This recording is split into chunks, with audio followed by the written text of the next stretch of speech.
Halo, selamat datang di Nature Surface. Lewat video ini, kami ingin menunjukkan bagaimana perjalanan cabai segar dimulai dari ladang hingga ke berbagai pasar B2C dan B2B. Sebelum memulai video, kita perkenalan dulu ya. Para karyawan bekerja sama, menanam cabai dengan penuh ketelitian dan harapan. Setiap benih ditanam bukan hanya untuk tumbuh, tapi juga untuk memberi hasil terbaik bagi banyak orang.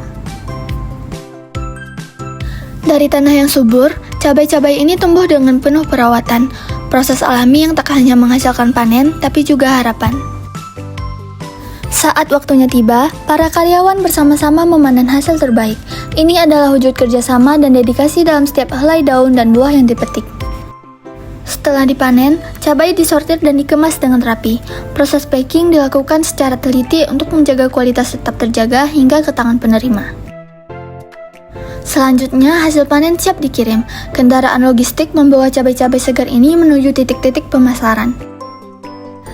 Sebagian dipasarkan ke perusahaan B2C, langsung menjangkau konsumen akhir. Sementara sisanya didistribusikan ke mitra B2B, mendukung industri kuliner dan pengolahan dalam skala besar.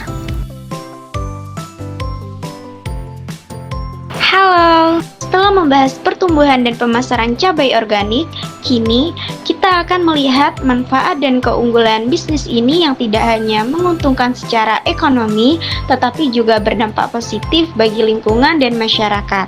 Mari kita simak bersama. Manfaat bisnis. Yang pertama, manfaat ekonomi yang meliputi pendapatan lokal, penghematan devisa, serta peningkatan pajak daerah. Yang kedua,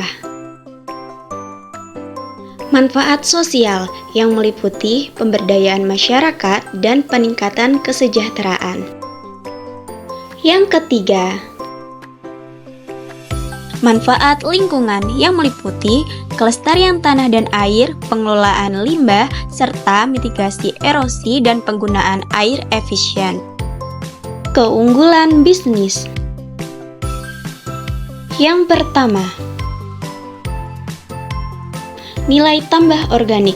Cabai organik bebas pestisida memiliki daya tarik pasar yang terus tumbuh seiring meningkatnya kepedulian konsumen terhadap kesehatan dan lingkungan. Yang kedua, branding dan positioning. Tagline pedas sehat, petani kuat, alam terjaga memperkuat citra produk dan memudahkan penetrasi pasar B2B maupun B2C. Yang ketiga, fleksibilitas distribusi. Model B2B atau B2C dengan kemasan bulk dan retail memungkinkan penyesuaian strategi penjualan sesuai kebutuhan pelanggan. Next ya. Sekarang saatnya kita melihat lebih dalam bagaimana struktur organisasi dan peran setiap manajer berkontribusi dalam kesuksesan bisnis ini.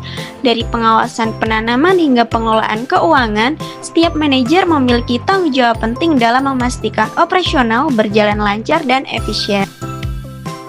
Yang pertama, manajer operasional yang bertugas memimpin dan mengawasi seluruh aktivitas operasional di lapangan. Yang kedua, manajer sumber daya manusia yang bertugas mengelola rekrutmen, pelatihan, dan kesejahteraan karyawan. Yang ketiga, manajer strategi dan pemasaran yang bertugas menjalankan strategi promosi dan penjualan produk. Yang keempat,